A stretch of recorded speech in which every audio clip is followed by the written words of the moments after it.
नमस्कार, एक नया दिन और सीधी बात का एक नया अंक लेकर मैं विवेक सूर्य एक बार फिर आप सभी का स्वागत करता हूं। दोस्तों, वर्ष 2023 का आखिरी रविवार लेकर हम आपके सामने हाजिर हैं और आखिरी एपिसोड वर्ष 2023 का सीधी बात का लेकर आपकी खिदमत में हाजिर हैं।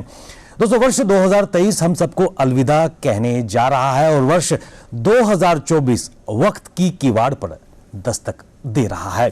जम्मू कश्मीर के संदर्भ में अगर बात करें तो इस वर्ष काफी कुछ घटित हुआ और कई पॉजिटिव डेवलपमेंट्स जम्मू कश्मीर के संदर्भ में सामने आई। सबसे महत्वपूर्ण अगर G20 टूरिज्म मीट की अगर बात करें, उसके अलावा टूरिज्म इन्फ्लक्स जो जम्मू कश्मीर में आया, इन्वेस्टमेंट्स की अगर बात करें, युवाओं की अगर बात करें, खेलों की अगर बात करें, तो काफी कुछ इस वर्ष जम्मू कश्मीर में घटित रहा है। और साथ ही भारतवर्ष की अगर बात करें तो एक पॉजिटिव ईयर मान के जा सकते हैं, लेकिन कुछ घटनाएं जो कहीं ना कहीं हमें पिंच करेंगी वो हम सबके सामने हैं। कैसा रहा ये वर्ष 2023 और खासकर वर्ष 2024 की अगर बात करें, क्या आशाएं, क्या उम्मीदें लेकर हम आगे बढ़ेंगे, यही आज की सीधी बात है। इस पर चर्चा करने के लिए हमारे साथ एक बहुत ही विशिष्ट पैनल मौजूद है, जिनका परिचय, जिनका तारुफ आप सबसे करा दूं। सबसे पहले मेरे एक्सट्रीम राइट साइड पर श्री सुहेल काजमी जी बैठे हैं, जो किसी तारुफ के मोहताज नहीं हैं। आप एडिटर इन चीफ हैं तस्कीन पब्लिकेशंस के और आप मेंबर हैं जिनके वक्फ बोर्ड के, और जम्मू कश्मीर की गतिविधियों पर आपकी गहरी नजर आती है। इनके बिल्कुल साथ में बैठे हैं श्री मानिक बत्रा जी, आप चेयरमैन हैं state chamber of commerce and industries of India JNK council के, और इसके अलावा आप डायरेक्टर हैं बत्रा ग्रुप के। मेरे एक्सट्रीम लेफ्ट साइड पर सर्वप्रथम डॉक्टर मनोज भट्ट जी बैठे हैं। यूं तो आप एक अर्थशास्त्री हैं, लेकिन जम्मू कश्मीर के संदर्भ में आप एक सोशियो पॉलिटिकल एनालिस्ट के तौर पर हमारे कार्यक्रम में शामिल हो रहे हैं। इनके बिल्कुल ही साथ में बैठी है फातिमा सईद, जो युवाओं की रिप्रेजेंटेशन यहां पर कर रही हैं। आप हाउस कैप्टन हैं जोधामल पब्लिक स्कूल के। आप सभी का हमारे इस कार्यक्रम में स्वागत। काजमी साहब, शुरुआत में आपसे करना चाहूंगा, जम्मू कश्मीर के संदर्भ की अगर बात करें तो वर्ष 2023 में काफी कुछ घटित रहा। आपकी नजर में किस तरह ये वर्ष किस डायरेक्शन में गया है? पहले तो sir thank you very much. Last Sunday last year का और कल से नया साल शुरू हो रहा है, और जो टॉपिक आपका है वो इतना खूबसूरत है कि क्या पाया क्या खोया 2023 में। तो ज़्यादातर हमने 2023 में पाया ही पाया है। सिर्फ जम्मू कश्मीर में इलेक्शंस जिसका पॉलिटिशियंस ज़ोर शोर से शोर मचाते हैं, उसको छोड़ के जम्मू कश्मीर एक नई डगर पे, एक नई प्रॉस्पेरिटी की राह पे गामसर है और आगे बढ़ रहा है। अगर आप प्रॉस्पेरिटी को देखें, prosperity in terms of revival of tourism, revival of industrial policy, revival of film policy, revival of everything you mean, जिससे कि 1,40,00,000 लोग जो हैं वो 2024 में उसके डिविडेंड्स जो हैं वो लेना शुरू हो जाएंगे। पूरा बॉलीवुड जम्मू कश्मीर में आया। उसके अलावा वो जो 70s 80s की इरा थी जम्मू कश्मीर में, कश्मीर की कली जहाँ शूट हुआ करती थी, वो सपने जो थे हम सोच रहे थे कब पूरे होंगे, उसकी शुरुआत हो गई। सबसे अच्छी बात है कि अलगाववाद, पत्थरबाजी और ये सब चीज़ें जिससे एक नासूर था जम्मू कश्मीर में, वो ख़त्म हो गया। और आहिस्ता आहिस्ता पाकिस्तान अभी भी फ्रस्ट्रेट रहता है, क्योंकि बीच बीच में छुटपुट इंसिडेंट आप देखते रहते हैं, लेकिन उसके लिए हमें परेशान होने की ज़रूरत नहीं है, क्योंकि हमारी भारतीय सेना और पैरामिलिट्री बहुत सक्षम है हमारे बॉर्डर्स को तहफ़्फ़ुज़ करने के लिए। और लेकिन लोगों की पार्टिसिपेशन, विवेक सर, 2023 में वो जो वलवला था, 2022 में भी और 23 में भी, जो हमने पंचायत इलेक्शन यहाँ की, उसके बाद जो छोटी मोटी इलेक्शंस यहाँ की, तो लोगों की पार्टिसिपेशन और लोगों का जो ग्राफ था, जो 2% 4% किसी ज़माने में पोलिंग हुआ करती थी, वो 70-75% 80% तक वो पोलिंग गई 2022 में और 23 में। और जब भी संभावित तौर पे जब अब इलेक्शन होगी पार्लियामेंट की, तो आप देखेंगे कि लोगों का जो रुझान है, वो जो एक टेंशन थी दिमाग में, जो एक दहशत थी पाकिस्तान की या लगाववाद की, या वो जो एक कैलेंडर्स हुआ करते थे, उनसे जम्मू कश्मीर के लोगों को राहत मिली। और जम्मू कश्मीर का हर इंसान, बच्चे से बुज़ुर्ग तक, अपने जम्मू कश्मीर के खुशहाल होने में पार्टिसिपेट करना चाहता है। और 2024 मुझे लगता है इंशाल्लाह बहुत अच्छा होगा और जम्मू कश्मीर में डेमोक्रेटिकल इंस्टीट्यूशंस और मजबूत होंगी और हर इंसान उसमें भागीदार होगा। और हम भी बाकी यूनियन टेरिटरीज़ की तरह, जैसे चंडीगढ़ है, दिल्ली है, ये बाकी यूनियन टेरिटरीज़ हैं, हम भी उसी पेस पे आगे चलेंगे। और ये जो नासूर शनि और मंगल के ग्रहण हमारे पे लगते रहे हैं, वो हटेंगे और हम भी एक खुशहाल जम्मू कश्मीर का तस्वर को साकार करने में हम सब उसमें भागीदार होंगे। काजमी साहब, खूबसूरत तरीके से आपने इस पूरे साल को पिरोया है। टूरिज्म की बात की, फिल्म पॉलिसी की बात की, रिवाइवल ऑफ डिफेंस इंस्टीट्यूशंस की बात की, और खाली इलेक्शन को छोड़कर जम्मू कश्मीर ने काफ़ी कुछ पाया है। मानिक जी, मैं आपकी तरफ आना चाहूँगा और इंडस्ट्रीज़ की अगर बात करें, अर्थव्यवस्था की अगर बात करें तो उसमें इन्वेस्टमेंट्स को लेकर ये साल काफ़ी कुछ रहा। लेकिन अगर हम सबसे बड़े मेजर इवेंट की अगर बात करें, जो G20 कहीं ना कहीं एक पूरा विश्व जम्मू कश्मीर और भारतवर्ष को देख रहा था, किस नज़रिए से देखेंगे? खासकर इन्वेस्टमेंट्स की अगर बात करें, जो नई पॉलिसीज यहाँ पर आई हैं, इंडस्ट्रीज़ की अगर बात करें और खासकर G20 का जो मीट यहाँ पर हुआ। देखिए, थैंक यू सर। अगर हम G20 की बात करें, G20 से पहले अगर आपको याद हो कि वो दुबई से भी एक इन्वेस्टमेंट के लिए लोग आए थे, तो हम उसका भी पार्ट थे। और मार्च में उन्होंने वहाँ श्रीनगर में और जम्मू में दोनों जगह इन्वेस्टमेंट्स अनाउंस करी थी। तो जम्मू कश्मीर इस टाइम पे पूरे विश्व के लिए काफ़ी एक इम्पॉर्टेंट एरिया ऑफ इन्वेस्टमेंट है, क्योंकि G20 होना अपने आप में ही एक बहुत बड़ी अचीवमेंट है भारत सरकार के लिए भी और J&K की एडमिनिस्ट्रेशन के लिए भी, क्योंकि आज तक किसी ने सोचा नहीं था कि जम्मू कश्मीर में और वो भी श्रीनगर में G20 का इवेंट हो पाएगा। और इतना सक्सेसफुल इवेंट जिसको इतने अच्छे से पूरा रखा गया वहाँ पे, और पूरी दुनिया ने आके वहाँ देखा कि श्रीनगर को कि कितना खूबसूरत है श्रीनगर, और यहाँ पे कितना पोटेंशियल है काम के लिए और इंडस्ट्रीज़ के लिए और टूरिज़्म के लिए, हर तरह से वो कितना आबाद है श्रीनगर। और जिस तरह की उसकी एक इमेज इंटरनेशनली दी जाती थी, वो इंटरनेशनल इमेज एकदम खारिज कर दी गई। और आप देखें, अगर टूरिज़्म की भी बात करें, टूरिज़्म इस साल मैक्सिमम रहा है, जैसा एडमिनिस्ट्रेशन ने भी क्लेम करा है, 2 करोड़ से ऊपर टूरिस्ट इस बार J&K होके गए हैं। तो इतना टूरिस्ट कभी पिछले सालों में इतना आया भी नहीं है। आज अभी हम जैसे नए साल के आगाज़ पे हैं, तो आप अगर आज भी देखेंगे तो जम्मू में, श्रीनगर में माता वैष्णो देवी के लिए, या श्रीनगर में गुलमर्ग, पहलगाम, हर तरह का जो भी टूरिस्ट प्लेसेस है वहाँ पे बहुत रश है आज की डेट में। और फ्लाइट्स पूरी बुकड आ रही हैं यहाँ पे। सुनने में आ रहा है कि फ़्लाइट्स की फ्रीक्वेंसी भी बढ़ाई जा रही है ताकि और टूरिस्ट आ सके। अब ट्रेन भी ऑलमोस्ट कंप्लीशन पे है, तो होपफुली अगले साल एंड तक, या जब भी ट्रेन भी शुरू होती है तो उससे और लोग आके जम्मू कश्मीर को एक्सपीरियंस कर पाएंगे।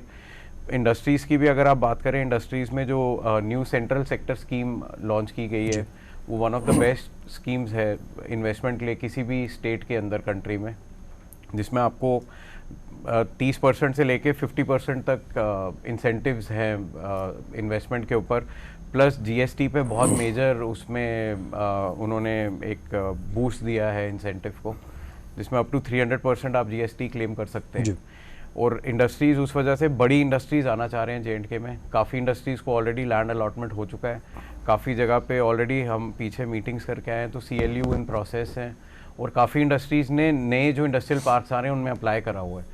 सो ऑब्वियसली जब नई इंडस्ट्रीज़ आएंगी, डेवलपमेंट होएगा, ओवरऑल जो आपका सोशियो इकोनॉमिक ग्रोथ होएगी J&K की, उसके साथ साथ जो आपकी एंसिलरी इंडस्ट्रीज़ हैं जो उनको बड़ी इंडस्ट्रीज़ को सपोर्ट करने के लिए लगती हैं, एंसिलरी इंडस्ट्रीज़ भी बढ़ेंगी यहाँ पे। और मेरे हिसाब से अगले 4 से 5 साल, अगले 10 साल तक यहाँ पे काफ़ी अच्छा वातावरण रहेगा इन्वेस्टमेंट के लिए, क्योंकि अभी आपको पता होगा कि यहाँ पे सांबा में ड्राई पोर्ट भी आ रहा है। तो ड्राई पोर्ट के आने से ये होगा कि जैसे अभी पहले हमारे जो कश्मीर के और जम्मू के एक्सपोर्टर्स थे, इन लोगों को अमृतसर या दिल्ली ड्राई पोर्ट पे सामान भेजना पड़ता था। हमारे मोस्टली पेरिशेबल गुड्स हैं, जैसे फ्रूट्स हैं, एप्पल है या ड्राई फ्रूट्स हैं, पेरिशेबल गुड्स हैं, तो उनमें वेटिंग बहुत होती थी वहाँ पे। जब यहीं से क्लियर होकर सीधा पोर्ट पे जाएगा तो आपका ट्रांजिट टाइम भी बहुत बचेगा, जो क्वालिटी ऑफ प्रोड्यूस है वो बढ़ जाएगा और एक्सपोर्ट्स भी बढ़ेंगे उससे। और फाइनल, जैसे आपने कहा, स्पोर्ट्स को टच करना चाहूँगा कि आज तक कभी यहाँ लेजेंड्स लीग नहीं हुई थी। यहाँ लेजेंड लीग भी कराई गई MS स्टेडियम में 33 ईयर्स। और मतलब बहुत लोग वहाँ, स्टेडियम के बाहर रश था, अंदर रश था। तो अगर आप ओवरऑल देखें तो साल बहुत अच्छा रहा और आगे आने वाला साल भी अच्छा ही रहेगा जी। उम्मीदें वर्ष 2024 से भी यही हैं कि ये साल भी वार्म से रहे, नई आशाएं और नई एक्सपेक्टेशंस लेकर आए। प्रोफेसर मनोज जी, मैं आपकी तरफ आना चाहूँगा। आपकी जम्मू कश्मीर के हालात पर काफ़ी पकड़ रहती है, और जम्मू कश्मीर के संदर्भ की अगर बात करें तो वर्ष 2023 को आप अपनी नज़र से किस तरह से देखेंगे? सबसे पहले तो आप सभी लोगों को आने वाला 2024 शुभ हो, मैं ये कहना चाहूँगा, और हमारे दर्शकों को भी। और लेकिन अब बात करते हैं जम्मू कश्मीर के संदर्भ में। जम्मू कश्मीर के संदर्भ से पहले हमें ये देखना पड़ेगा ग्लोबल और इंडिया का क्या हाल था, फिर हम उसके बाद जम्मू कश्मीर पे आते हैं।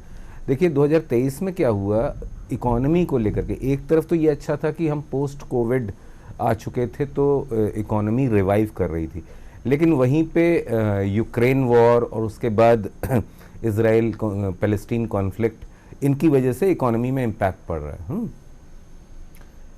अब इसमें ऐसे हालात में हमारे देश में जबकि तेल पे भी बहुत प्रेशर था, ऑयल प्राइसेस में, उसके बावजूद भी इकोनॉमी ठीक ठाक करी। जम्मू कश्मीर के साथ सबसे अच्छी बात ये रही कि 2019 के बाद जो इसमें बदलाव आए वो उसका ग्रहण बहुत अच्छी तरीके से किया गया और उसके बाद लोगों ने उसको आगे बहुत अच्छी तरह से ले गए, जनता भी और सरकार भी। सरकार से मेरा मतलब एडमिनिस्ट्रेशन। अब मामला यूं है, सिर्फ आपने जैसे कहा इलेक्शन, और कोर्ट ने यह भी कह दिया है कि जल्द ही इलेक्शन भी होंगे तो जमहूरियत भी आ जाएगी।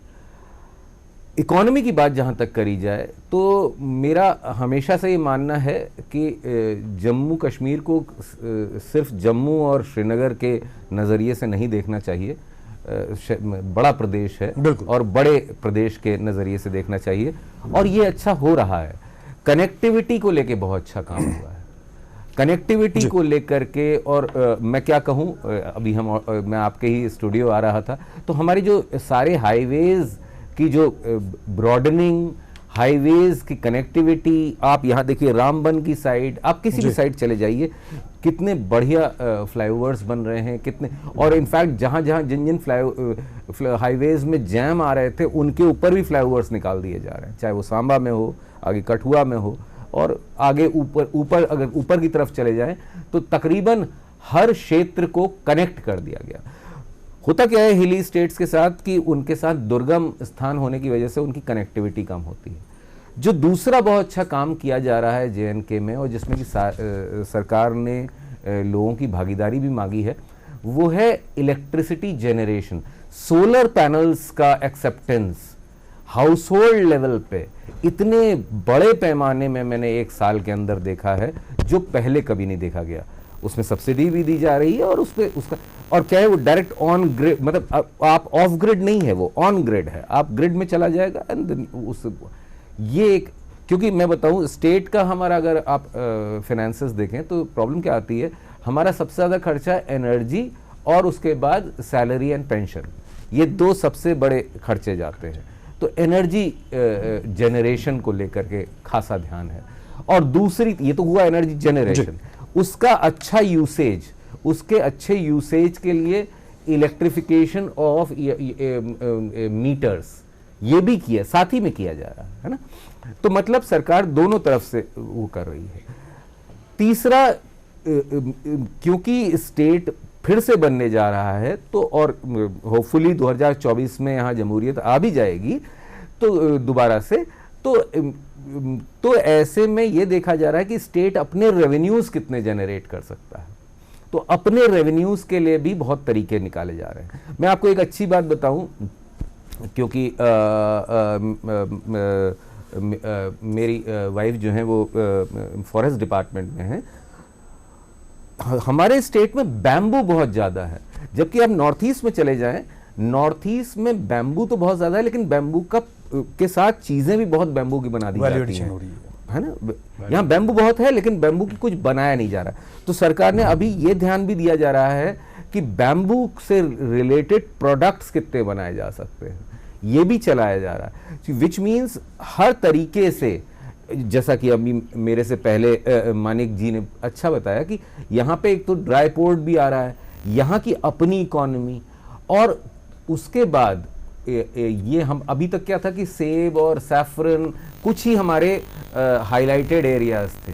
इन सबको छोड़ करके अब जो जम्मू के हिली एरियाज हैं और जो श्रीनगर के दुर्गम स्थान हैं, है ना, उनमें भी, कश्मीर के जो दुर्गम स्थान है वहाँ के लिए भी इकोनॉमी में बहुत कुछ किया गया है। जैसे मैं आपको एक बात बताऊँ, हमारा क्रेडिट डिपॉजिट रेशियो होता है बैंक का। क्रेडिट डिपॉजिट रेशियो अगर आप देखें तो ये एक बड़ी अच्छी बात है कि कश्मीर रीजन में क्रेडिट डिपॉजिट रेशियो बहुत अच्छा है, जबकि जम्मू रीजन में क्रेडिट डिपॉजिट रेशियो अच्छा नहीं है। मतलब लोग ज़्यादा लोन लेकर के अपना व्यापार करना चाहते हैं, और ये एक जम्मू में देखा जाए अगर ये बढ़ जाता है और लोगों की भागीदारी आती है, जैसा कि हमारे ये चेंबर ऑफ कॉमर्स के मानिक जी ने बताया, तो मेरा पक्का मानना है कि इकोनॉमी ग्रो भी करेगी और जेएनके की इकोनॉमी भी ग्रो करेगी और it can become one of the fastest growing economy of India. और इसके साथ एक और चीज़ जो मैं बताना चाहता हूँ वो ये कि ये जो ठीक है G20 तो प्रेसिडेंसी थी इंडिया के पास, तो इंडिया ने जगह जगह कराया, लेकिन उससे जो बड़ी बात निकल के आती है वो ये आती है कि जेएनके लोगों ने क्या माना, इंटरनेशनली हमारी क्या इमेज हुई या जेएनके की क्या इमेज हुई, वो तो एक सेपरेट चीज़ है। सबसे बड़ी बात लोगों, जेएनके के लोगों की कनेक्टिविटी, उनकी बातें लोगों तक पहुंचाना, they got connected with the rest of the world, ये एक बहुत बड़ी चीज़ हुई है। और मेरा पक्का मानना है साल एक वैसे तो एक बात बताऊं, जब दिन गुजरते हैं ना तो हर दिन एक सा रहता है, लेकिन हमारी ज़िंदगी में भी कुछ ऐसा हो जाता है फिर दिन सेम नहीं रहते, है ना। तो मैं मानता हूं कि हमारे प्रदेश का भी दिन बहुत ही अच्छे आ चुके हैं और 2024 तो बहुत अच्छा है। यानी कि मान के चलें कि दिन फिरते हुए नजर आ रहे हैं जम्मू कश्मीर को। जिस तरह आपने कहा कि जम्मू कश्मीर के लोगों की कनेक्टिविटी बाहर के इंटरनेशनल लेवल पर भी हुई है, और ये तब संभव हुआ है कि जब जम्मू कश्मीर में 2019 के बाद जो बदलाव आया है, जो बदलाव की बया हवा यहाँ पर चली है, उसके परिणाम स्वरूप ये बदलाव निश्चित हो पर यहाँ पर आया है। फातिमा, मैं आपकी तरफ आना चाहूँगा, युवाओं की आप यहाँ पर रिप्रेजेंटेशन कर रहे हैं, किस नज़रिए से आप वर्ष 2023 को देखती हैं? सबसे पहले तो हमारे 2023 में जो G20 हुआ, मैं ये बिलीव करती हूँ कि इसने पोजीशन किया इंडिया में जम्मू कश्मीर को in the heart of diplomatic relations, and इसने कोऑपरेशन को फोस्टर किया, एंड इसकी वजह से हमारे जो टूरिज़्म था वो भी बहुत ज़्यादा अट्रैक्ट हुआ है। एंड वी नो कि हमारा जो जम्मू कश्मीर है वो प्राइमरीली बेस्ड है on the primary sector and the tertiary sector. तो उसके अलावा अगर हम देखें तो मैं एक चीज़ के बारे में बात करना चाहूँगी जिसके बारे में ज़्यादा लोग सोचते नहीं है, that is the self help groups, जो कि हमारी रूरल डेवलपमेंट में जिसने बहुत ज़्यादा कंट्रीब्यूट किया है, and specially in women empowerment. जैसे कि हम देखते हैं कि वुमेन जो है, वुमेन एंटरप्रेन्योर्स को बहुत ज़्यादा इन्होंने एक हाई नंबर पर अचीव करवाया है, एंड आई थिंक 60 to 70% इसमें वुमेन ही कंट्रीब्यूट कर रही हैं, जो कि एक बहुत बड़ी बात है इकोनॉमिक ग्रोथ के बारे में। एंड जम्मू कश्मीर जहाँ तक कि हम देखते हैं कि जो हमारा एक टैक्सेशन होती है उसमें अभी हम देखें तो लास्ट ईयर हमारा जो कलेक्शन था ऑफ टैक्सेस वो भी एक हाई लेवल पर बढ़ा था, एंड लाइक वी से एक्साइज ड्यूटी और GST और एनीथिंग जो कि था, मेन टैक्सेस जो थे वो एक हाई लेवल पर कलेक्ट हुए हैं। एंड जो हमारी इकोनॉमी का, आई कैन से दिस कि वो एक राइट ट्रैक पर चल रही है, एंड हमारे काफ़ी सेक्टर्स में ग्रोथ हुई है, जैसे कि हमारा इंडस्ट्रियल सेक्टर था उसमें भी बहुत बूस्ट आया है एक क्योंकि इन्वेस्टमेंट्स भी बढ़ गई हैं। And I would like to say कि हमारा जो एक जियो पॉलिटिक्स का जो एक स्ट्रक्चर था उसमें भी सक्सेस हम देख रहे हैं, and may be in the future, and जैसे कि हमारा विकसित भारत अब आएगा तो उससे भी हमारे जो इकोनॉमी है उसमें बहुत ही ग्रोथ आएगा, जिसकी वजह से फ्यूचर में जो फॉरेन इन्वेस्टमेंट्स हैं like foreign trade and areas and all the agreements वो बहुत बढ़ेंगे, एंड हमारे GDP में भी बहुत ग्रोथ होगी, because PM Modi will also introduce new things and he launch more things, and उस वजह से हमारा नॉट इन इंडिया ओनली, हमारे जो बाहर अब्रॉड से लोग हैं दे विड गेट अट्रैक्टेड, एंड हम ऑब्वियसली हमारा जो नेट कैपिटल इनकम है वो बहुत ज़्यादा इंक्रीज़ करेगा, तो उसका फ़ायदा कि कहीं ना कहीं जम्मू कश्मीर निरंतर लेगा। काजिम साहब, एक बार फिर आपकी तरफ आना चाहूँगा, 33 वर्षों में सबसे ज़्यादा पीसफुल ईयर जम्मू कश्मीर का 2023 रहा, और जहां हम शांति की बात कर रहे हैं वहां कई पहलुओं का जिक्र उभर कर यहाँ पर आया है, और इसके अलावा किस नज़रिए से देखते हैं जो हमारी सुरक्षा एजेंसीज पूरी चाक चौबंद रही हैं, जहां जम्मू कश्मीर पत्थरबाजी की घटनाओं के लिए जाना जाता था, आज कश्मीर में शांति का माहौल है, लोग घूम रहे हैं, फिल्म्स जहाँ पर शूट हो रही हैं, और साथ ही बात जम्मू कश्मीर के कई प्रोडक्ट्स को GI टैगिंग भी मिली है, क्या कहेंगे? देखिए, हमें as a citizen of Jammu and Kashmir honourable prime minister का शुक्रगुजार होना चाहिए, होम मिनिस्टर का शुक्रगुजार होना चाहिए, national security adviser Ajit Doval साहब का शुक्रगुजार होना चाहिए। जिस तरह से एक नैरेटिव जम्मू कश्मीर का बदला है, चाहे वो सियासी है चाहे वो दूसरे ढंग से आप ले लीजिए, वो जो एक माइंडसेट गवर्नेंस का जम्मू कश्मीर में बदला है, मैं समझता हूँ वो रिमार्केबल है और हम सबको एज ए सिटीज़न उसका शुक्रिया अदा करना चाहिए। लोग तो अमन पसंद होते हैं, 1,40,00,000 लोग यहाँ जम्मू कश्मीर में खुशहाली रहे उसके लिए दुआ करते रहते हैं। कश्मीर को अगर हम देखें तो सूफीज़म का एक ऐसी स्थान है जिसको पूरी दुनिया में जाना जाता है, और जम्मू तो मंदिरों का शहर है। इसी तरह लेह लद्दाख और करगिल जो है वो भी अपनी सभ्यता के अनुसार माना जाता है।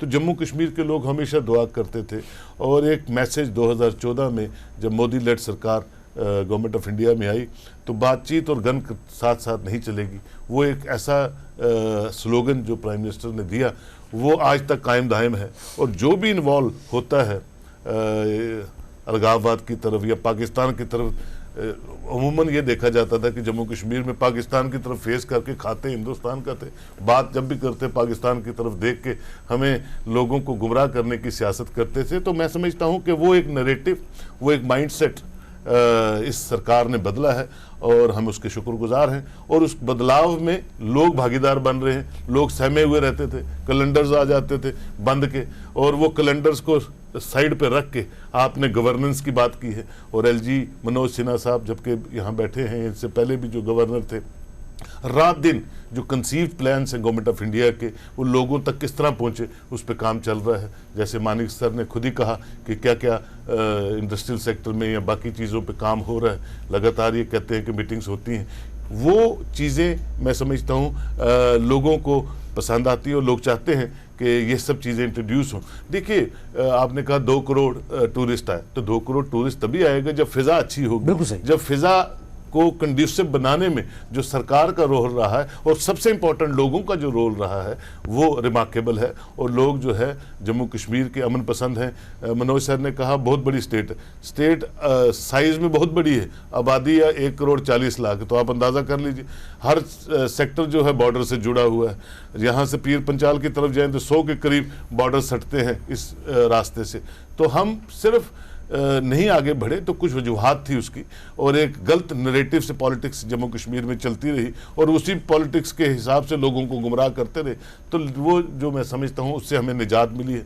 जम्मू कश्मीर प्रॉस्पेरस होगा।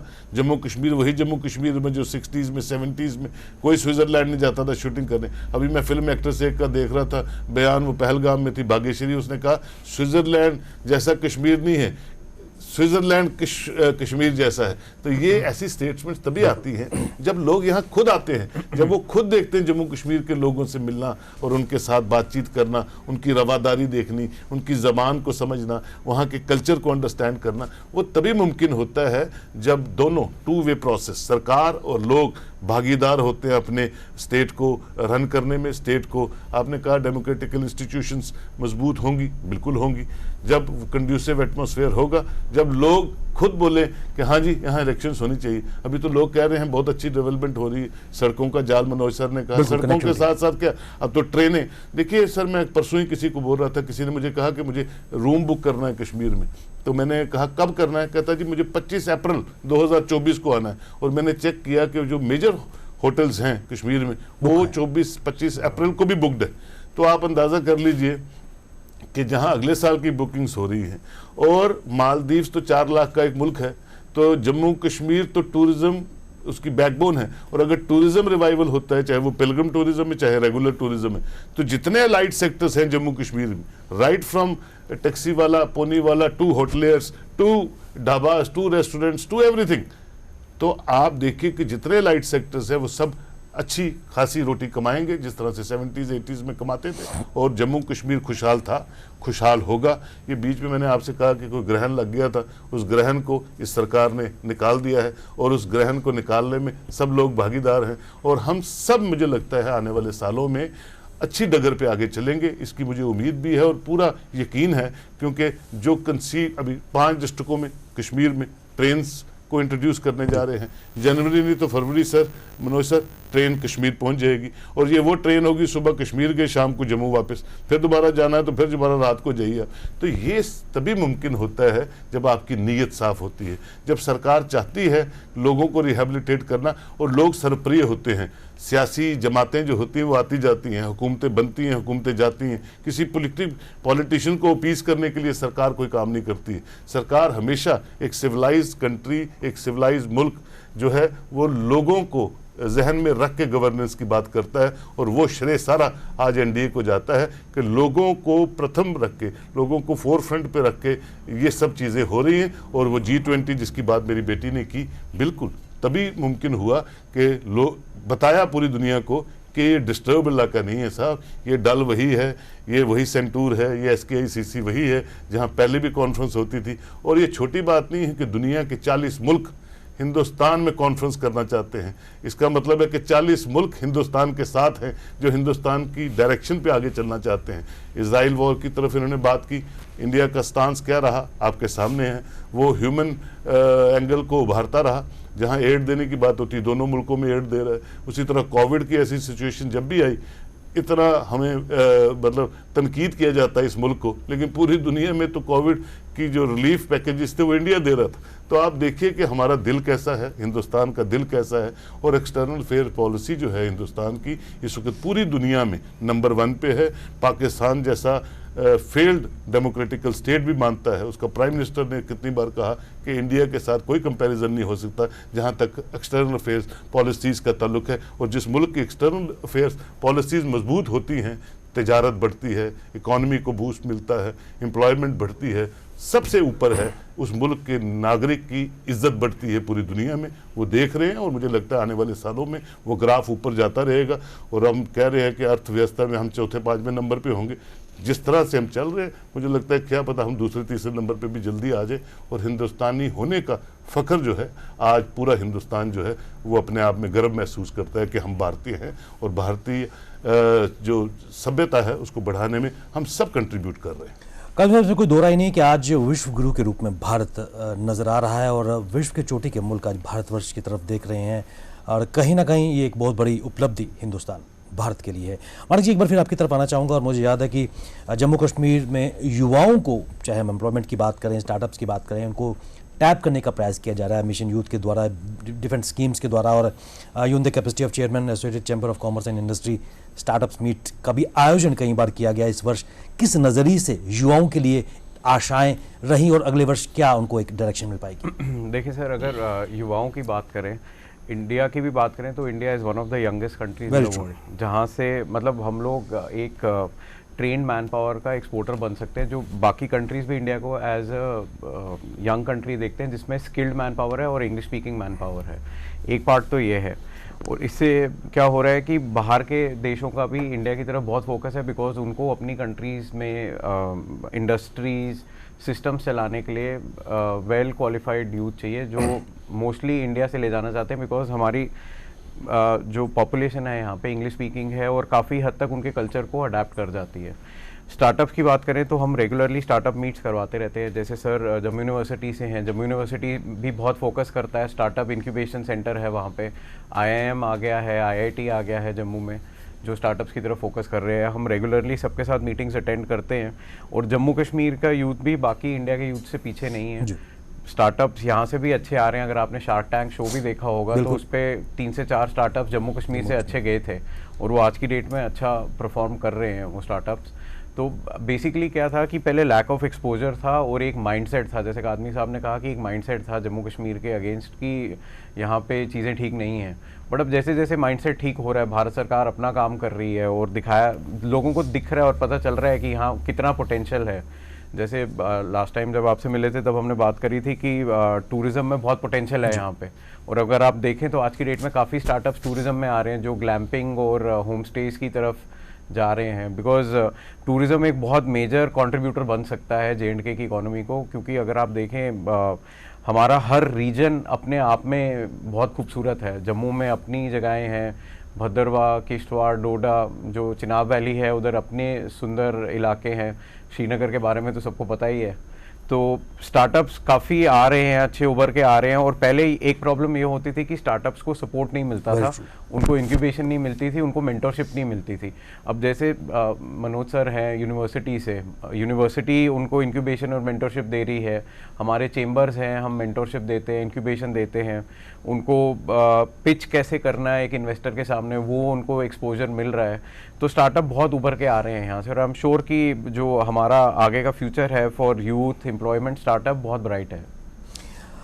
मनोज जी, मैं आपकी तरफ आना चाहूँगा, युवाओं के लिए ये वर्ष कैसा रहा और किस तरह से एक डायरेक्शन युवाओं को वर्ष 2023 में मिली?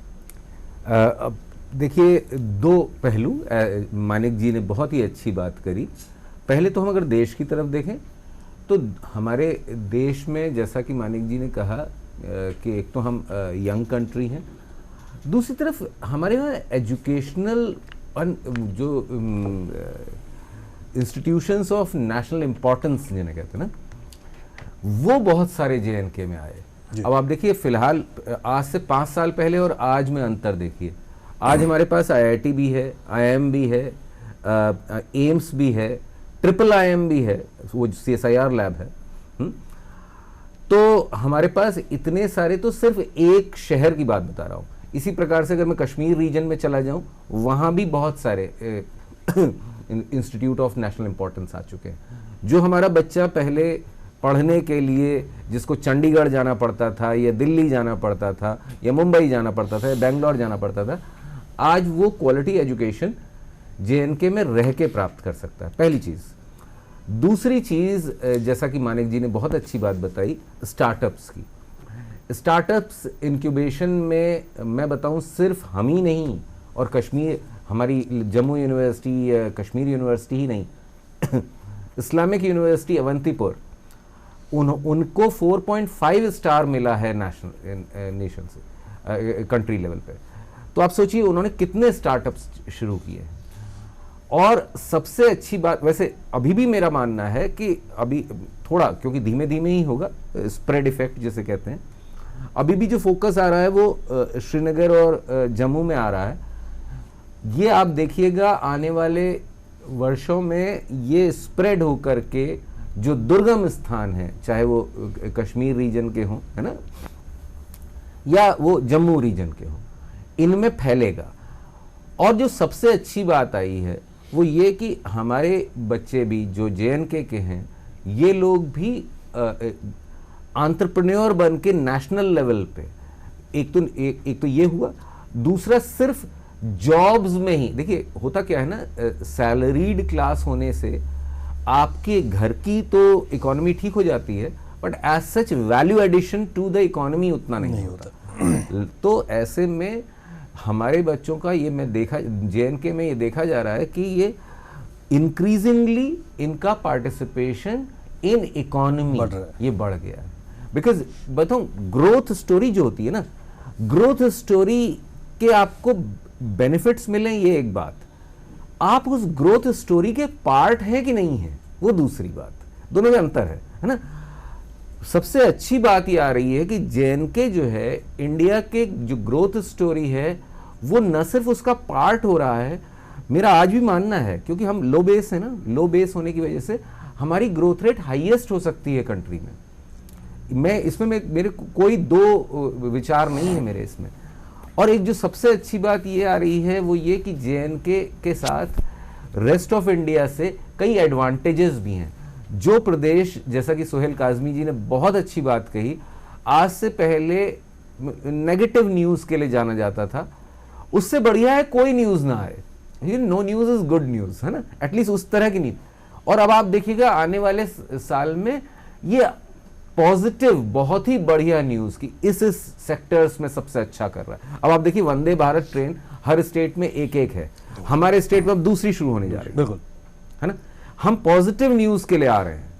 तो पॉजिटिव मतलब आज तक क्या था कि पाकिस्तान के साथ स्कर्मिश हो गया, ये बॉर्डर में ये हो गया, ना, अब वी आर सेइंग कि इकोनॉमी बढ़िया करी, रेवेन्यू जनरेशन इंक्रीज हो रहा, ये सारी चीजें जो हैं वो इसी चीज के लिए हमारा प्रदेश जाना जाएगा। और खूबसूरत तो है ही, और दिन भी अच्छे हैं, नया साल भी होगा, यही कहना चाहूँगा। फातिमा, एक चीज़ मैं आपसे जानना चाहूँगा, वाइब्रेंट जम्मू कश्मीर की बात निकल के सामने आई है कि आज पॉजिटिव समाचार उनके लिए जम्मू कश्मीर जाना जा रहा है, और ऐसे में नए medical colleges, BSc nursing colleges, education at the door step of the students, क्या कहेंगी बदलाव युवाओं के लिए?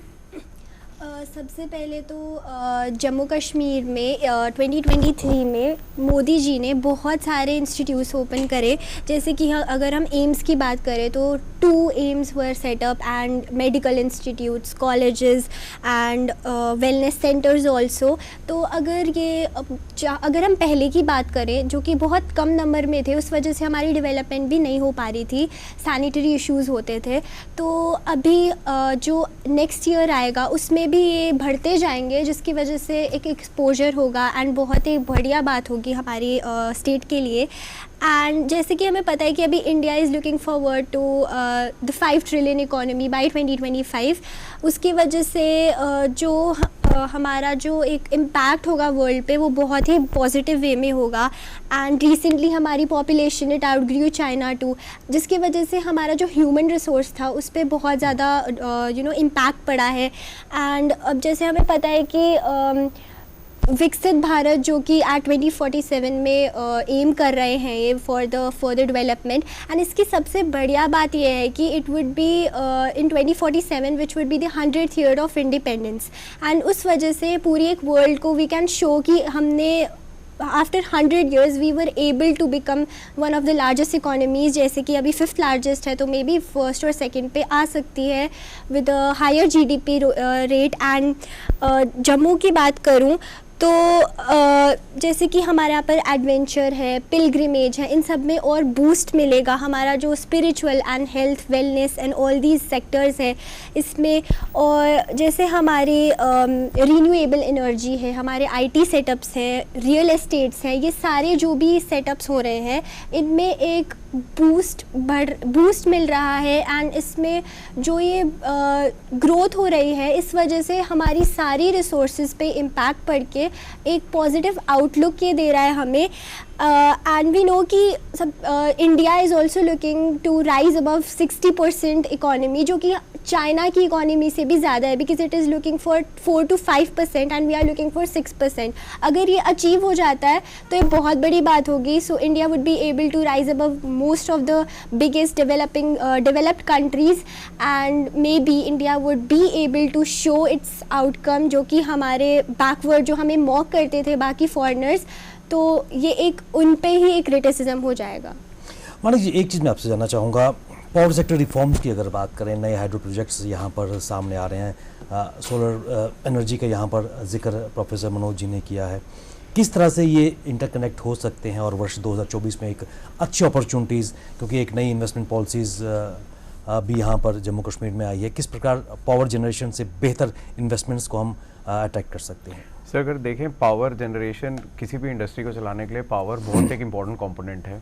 कुछ इंडस्ट्रीज़ जो बड़ी हैं आज की डेट में ऐसी हैं जिनको अनइंटरप्टेड पावर सप्लाई चाहिए। अगर उनको अनइंटरप्टेड पावर सप्लाई नहीं मिले तो उनकी वाइबिलिटी नहीं निकलती, वो बिकॉज वो जेनसेट्स और उन पे चल नहीं सकते।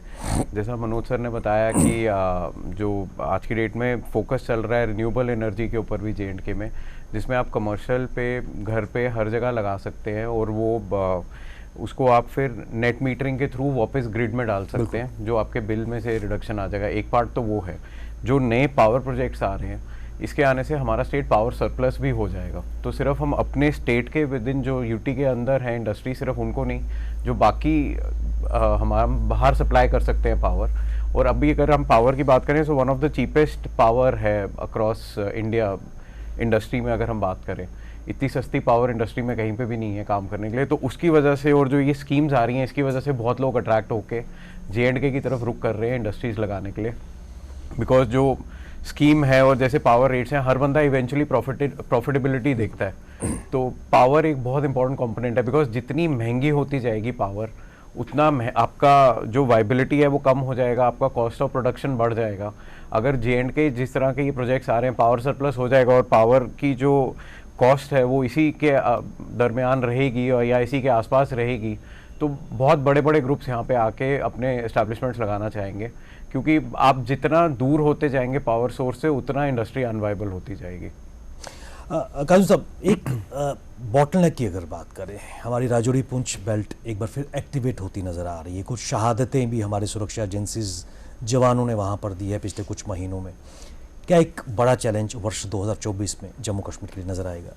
बिल्कुल, देखिए right from 47 as on date Pir Panjal की जिसकी आप बात कर रहे हैं, वो तो ये जो हम इन्फिल्ट्रेशन की बात करें, सीज फायर वायलेशन की बात करें, वो एक कॉन्टीन्यूस प्रोसेस रहा है।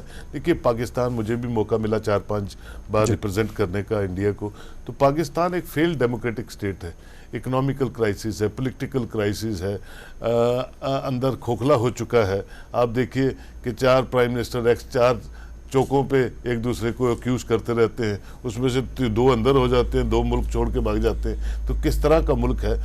हमें दुख होता है क्योंकि हमारा पड़ोसी मुल्क है, हमसे निकला हुआ एक मुल्क है, लेकिन आप कुछ कर नहीं सकते। जहाँ जमहूरियत का पौधा ही नहीं लगा तो वो मुल्क आगे नहीं बढ़ सकता। जम्मू कश्मीर, जैसा सर ने कहा, मनोज सर ने, 2019 के बाद ये हमारा इंटरनल इशू था, आर्टिकल 370 है या नहीं है, 35 में रखना है या नहीं रखना।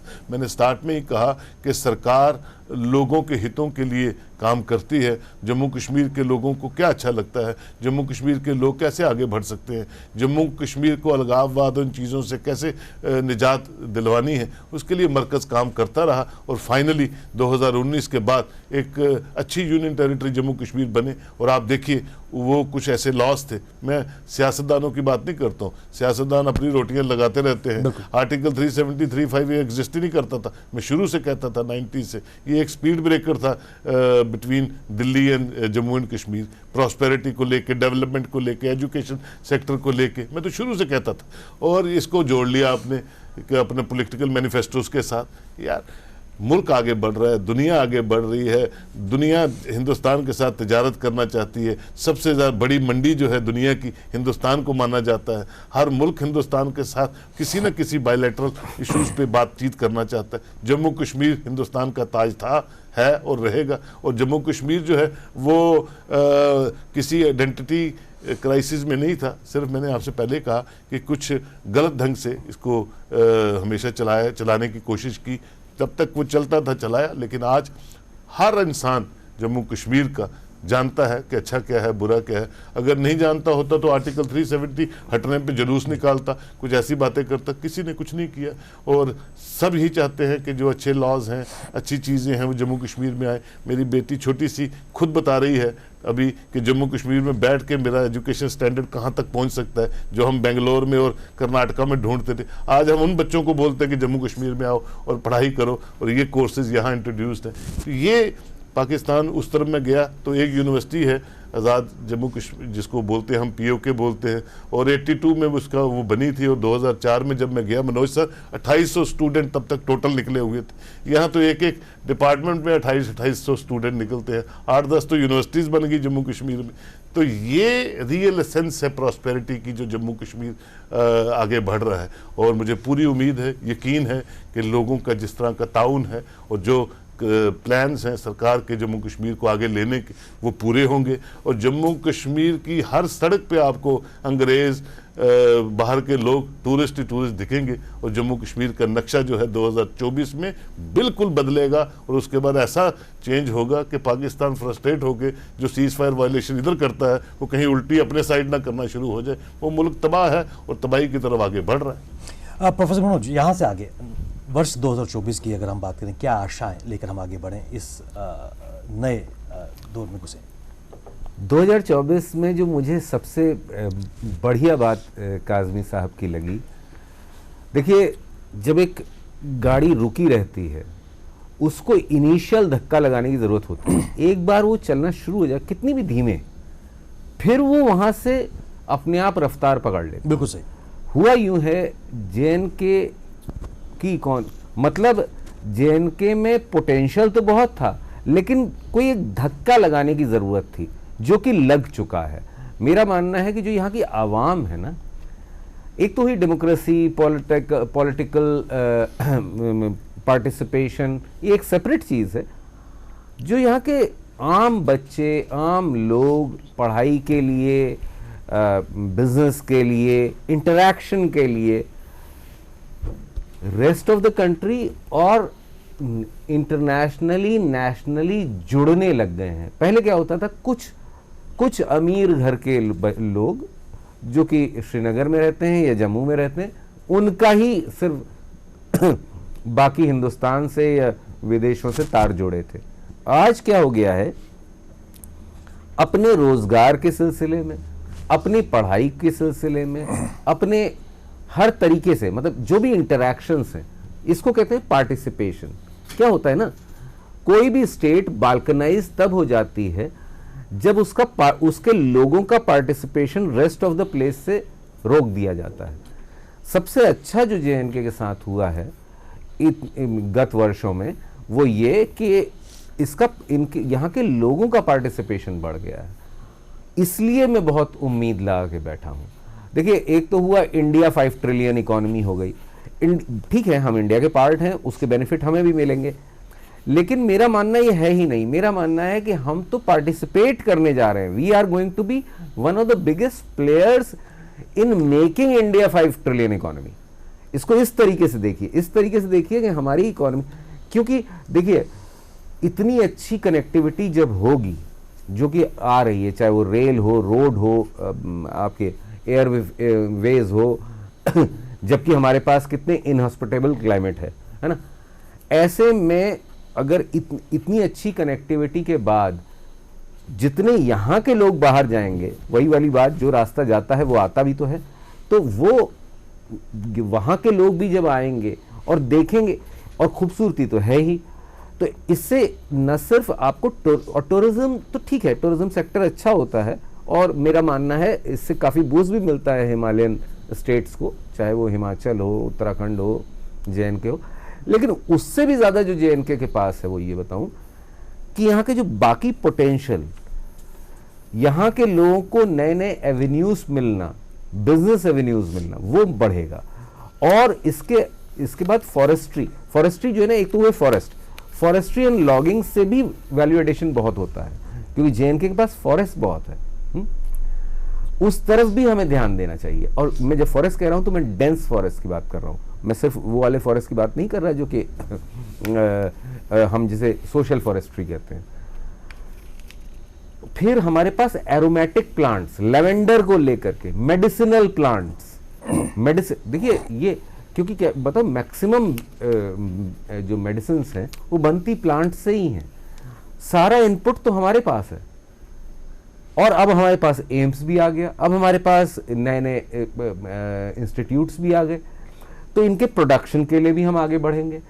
इसके ये एक तरफ। इसके बाद मेरा मानना है कि जो यहाँ के हम सिर्फ पाकिस्तान ही तक क्यों देखते हैं, बियॉन्ड पाकिस्तान, जो हमारे यहाँ पे जो कल्चरल है ना, बेसिकली कल्चर अगर देखें हमारे श्रीनगर का और कश्मीर रीजन का, वो काफ़ी कुछ ईरान से भी बहुत मिलता है। उनके यहाँ भी कारपेट्स बनती हैं, हमारे यहाँ भी बहुत कारपेट्स बनती हैं ना। तो आप देखिए ना, हम तो उस लेवल पे compete करने लग गए हैं जिस लेवल पे आप, मतलब आप कोई भी इस समय इंडिया का इंटरनेशनल एयरपोर्ट चले जाइए, ऐसा नहीं होगा जहां हमारे प्रोडक्ट्स की कोई ना कोई बढ़िया शोरूम ना हो। ऐसा कोई एयरपोर्ट नहीं है इंडिया का, है ना। बल्कि मैं तो कहता हूँ सिंगापुर एयरपोर्ट में, इवन आपके फ्रैंकफर्ट में हमारी शॉप्स आ चुकी हैं। इसको हमें एक्सपोनेंशियली बढ़ाना है।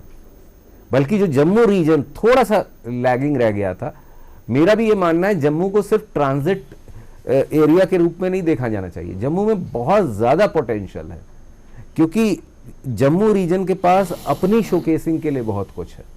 जैसा कि अभी मेरे से पहले इन्होंने भदरवा बोला, डोडा बोला, किश्तवाड़ बोला, ये रीजन्स इतने खूबसूरत हैं। यही नहीं, बल्कि अगर जो हमारे अभी क्या है ना, हिली रीजन से, भदरवा की साइड से अगर आप चाहें तो चंबा जा सकते हैं, हिमाचल जा सकते हैं। तो जिन लोगों को जो एडवेंचर टूरिज्म, अभी तक तो क्या था, पिलग्रिम टूरिज्म है भाई, कोई है ना, कोई चरारे शरीफ जा रहा है या कोई वैष्णो देवी जा रहा है, वो एक अलग बात रही।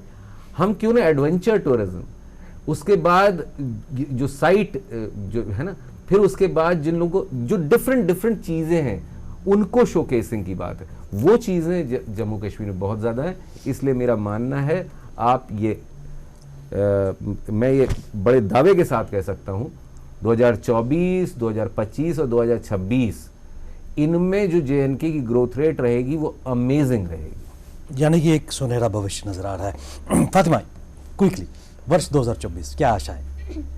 सबसे बड़ी तो हमारी जो आशा है 2024 से, वो तो यही है कि युवाएं स्पेशली, जैसे कि वॉइस ऑफ यूथ जिसको हम बोलते हैं, उससे ज़्यादा अवेयरनेस हो, क्योंकि आजकल मोस्ट ऑफ द पीपल, जो मोस्ट ऑफ द पॉपुलेशन है हमारे कंट्री की, वो ऑनलाइन है एंड और जो हमारे युवाएं हैं, जो यूथ पीपल हैं, वो मोस्टली इस पे एंगेज होते हैं। तो अगर वो अगर उन पे इम्पैक्ट हो तो फिर वो बाकियों पे ज़्यादा इन्फ्लुएंस कर पाएंगे, क्योंकि सबसे ज़्यादा जो पावर है इन्फ्लुएंस की वो इसी एज ग्रुप में रहती है। तो अगर वो डेवलप हो सकें तो फिर वो बाकियों को भी आराम से डेवलप कर सकेंगे। एंड जैसे कि अगर हम देखें तो कश्मीर की बात करें तो वहाँ पर हॉर्टिकल्चर, फ्लोरिकल्चर बहुत है। लाइक ट्यूलिप गार्डन हमारा जो है वो ना कि सिर्फ लोकल्स में फेमस है, बट ग्लोबली वो बहुत बेस्ट टूरिस्ट एक डेस्टिनेशन है। तो अगर डेवलपमेंट होती है तो इवन जम्मू कश्मीर की सारी डिस्ट्रिक्ट्स में भी सिर्फ ट्यूलिप गार्डन ही, और भी बहुत सारी, एक छोटी छोटी ही नहीं, मतलब बड़ी बड़ी भी बहुत सारी एक डेस्टिनेशंस बन जाएंगी जहाँ पे पूरा जम्मू कश्मीर जाना जाएगा। बट सिर्फ इस चीज़ में नहीं, सेक्टर्स जो हमारे इंडस्ट्रियल सेक्टर है वहाँ पर एक ऐसी ग्रोथ होगी कि जो हमारा डोमेस्टिकली प्रोड्यूस गुड्स हैं वो भी बाहर फेमस हो जाएंगे। बिकॉज़ अगर हम पूरे इंडिया की बात करें कलेक्टिवली तो वहाँ पर तो पूरे एक्सपोर्ट इंपोर्ट होता रहता है, बट अगर जम्मू कश्मीर की स्पेसिफिकली बात करें तो अगर यहाँ के जो डोमेस्टिकली प्रोड्यूस गुड्स वहाँ एक्सपोर्ट होंगे तो ये बहुत बड़ी बात होगी हमारे स्टेट के लिए। एंड एक इंक्रीज इन स्टेबिलिटी, ऑप्टिमिज्म जो होता है वो पहुँचेगा हमारी स्टेट में, और जो यूथ है उसमें एक अलग ही एक फीलिंग आएगी जिसमें सबको मन करेगा कि हम भी इसमें अपना एफर्ट्स डालें। पूरी कंट्री जो है इंगेज हो जाएगी इन चीज़ों में। एंड सोशल मीडिया पे जो नेगेटिव साइड्स है उसको हट के एक पॉजिटिव साइड, एक वाइब्रेंट साइड हमारे इकोनॉमी में एक आउटलुक करेगा, जिसकी वजह से सारे जो इवन जो 5 ईयर ओल्ड्स जो बच्चे होते हैं वो उनको भी थोड़ा पता लगेगा कि हमारी जो स्टेट है वो इतनी ज़्यादा इन्फ्लुएंशियल है। और बहुत सारे एस्पेक्ट्स हैं जो कि मैं अभी बता भी नहीं सकती कि इतने सारे हैं। हम एग्रीकल्चर की बात करें, हम इंडस्ट्री की, सर्विसेज, हर एक सेक्टर जो है वो आहिस्ता आहिस्ता ग्रोथ कर रहा है, जो कि पूरे जो ओवरऑल जो GDP है उसमें बहुत ज़्यादा ग्रोथ करेगा। फातिमा ने यहाँ पे मन की बात की, युवाओं के मन की बात की। मानिक जी, यहाँ से क्विकली वर्ष 2024 को लेकर क्या आशाएं नहीं? सर देखिए, 2023 बहुत अच्छा रहा है हमारे लिए। 2024 को लेकर यही आशाएं हैं कि जो हमारे अनएक्सप्लोर्ड सेक्टर्स हैं J&K के, उन पे थोड़ा फोकस किया जाए। हम सब मिलजुल के, और सरकार हमारा इनपुट ले, सरकार तो कर ही रही है। जैसे हम बार बार रिक्वेस्ट करते हैं कि एक जम्मू के लिए भी एक टूरिस्ट सर्किट डेवलप होना चाहिए।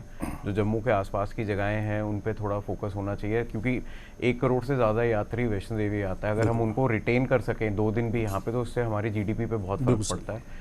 और हम काफ़ी रिप्रेजेंटेशंस देखे आए हैं कि जम्मू कश्मीर में, जैसे सर ने कहा, बहुत एरोमेटिक प्लांट्स हैं और बहुत मेडिसिनल वैल्यू के बहुत रेयर प्लांट्स हैं। तो हम बहुत जगह रिप्रेजेंटेशन देखे हैं कि आयुष और वेलनेस सेक्टर बहुत बड़ा बन सकता है J&K में, बिकॉज वेलनेस टूरिज्म पे बहुत फोकस किया जा सकता है। जैसे अगर आप देखें ऋषिकेश वगैरह में स्पाज हैं काफ़ी, जहाँ बाहर से, दुनिया भर से लोग आते हैं मेडिटेशन के लिए, रिलैक्सेशन के लिए। तो जम्मू कश्मीर में तो नेचुरल ब्यूटी इतनी है हर जगह पे कि अगर आप कहीं अच्छा एक वेलनेस सेंटर खोलें और मतलब उस पर फोकस किया जाए तो बहुत लोगों को अट्रैक्ट किया जा सकता है। तो एंड में मैं यही कहना चाहूँगा कि जैसे हमारे माननीय प्रधानमंत्री कहते हैं आत्मनिर्भर भारत, हम सबको मिलकर एक आत्मनिर्भर जम्मू कश्मीर के ऊपर फोकस करना चाहिए। काजू साहब, योर क्लोजिंग रिमार्क्स। देखिए सर, 2024 अच्छा होगा, इसकी हमें उम्मीद भी है, यकीन भी है, और अपने भगवान पे, अल्लाह पे पूरा भरोसा है कि वो जम्मू कश्मीर को इस दुविधा से जिस तरह से निकाला है और खुशहाल जम्मू कश्मीर बनाने में सबकी दुआएं, सबका एक दूसरे का हाथ पकड़ के जम्मू कश्मीर को अच्छी डगर पे लेके जाना है। मुझे लगता है कि 2024 और आने वाले सालों में जो यहाँ अननेसेसरली फ्रिंज एलिमेंट्स अपनी सियासत चलाते रहे हैं, चाहे वो रिलीजियस इम्बैलेंस बना के, चाहे वो रीजनल इम्बैलेंस बना के, वो सब अब ख़त्म हो गया। हर सड़क हर डिस्ट्रिक्ट को जोड़ रही है, हर डिस्ट्रिक्ट हर तहसील को जोड़ रही है और हर तहसील कश्मीर, जम्मू और लद्दाख को जोड़ रहा है। हम अच्छी तरह आगे चलेंगे, इसका मुझे पूरा यकीन है। सिर्फ ये है कि दुआओं का सिलसिला ऑन रखें, पॉजिटिविटी रखें, पॉजिटिव ब्रेन से जम्मू कश्मीर को आगे लेके जाना है और इन फ्रिंज पॉलिटिशियन और बातों को छोड़ के अच्छी डगर पे आगे चले। एक चीज़ मैं कहना चाहूँगा आखिरी में, लेकिन मैं चाहता क्या हूँ, चाहता बस ये हूँ कि हमारी जो नेबरिंग स्टेट्स है ना, इनके साथ हमारी रेल कनेक्टिविटी नहीं है, चाहे वो शिमला हो, देहरादून हो या चंडीगढ़ हो। हमारे तीनों के साथ अच्छी न तो रेल कनेक्टिविटी है और ना ही कोई भी एयर कनेक्टिविटी है, और इसकी वजह से बड़ी दिक्कतें आती। अगर ये हो जाए, इससे अच्छा कुछ हो ही नहीं सकता। इसमें कोई दो राय नहीं कि एक वाइब्रेंट वर्ष 2023 जम्मू कश्मीर के लिए रहा है, क्योंकि सरकार संजीदा थी, एक नया विजन लेकर जम्मू कश्मीर में काम हुआ है और अकाउंटेबिलिटी और ट्रांसपेरेंसी के कारण बदलाव हर शोबे में नजर आया है। और कुछ चुनौतियों का जिक्र यहाँ पर काज़मी साहब ने किया, उन चुनौतियों को एड्रेस करने की आवश्यकता है और इन उम्मीदों के साथ कि वर्ष 2024 नई उम्मीदें लेकर, नई एक्सपेक्टेशंस लेकर युवाओं के लिए, जम्मू कश्मीर के हर बाशिंदे के लिए लेकर आए और एक सुनहरा जम्मू कश्मीर जो विकास की राह पर, शांति की राह पर गामजन हो सके, हम सबके सामने हो। सुहेल काज़मी जी, मानिक बत्रा जी, प्रोफेसर मनोज जी और फातिमा जी, आप इस विषय पर चर्चा के लिए अपना कीमती समय हम सबको दिया, आप सबका बहुत बहुत धन्यवाद। सीधी बात में आज बस इतना ही, इजाजत दीजिए, नमस्कार। टेक वन अब आपके व्हाट्सएप पर। व्हाट्सएप करिए hi 9728253663 पर।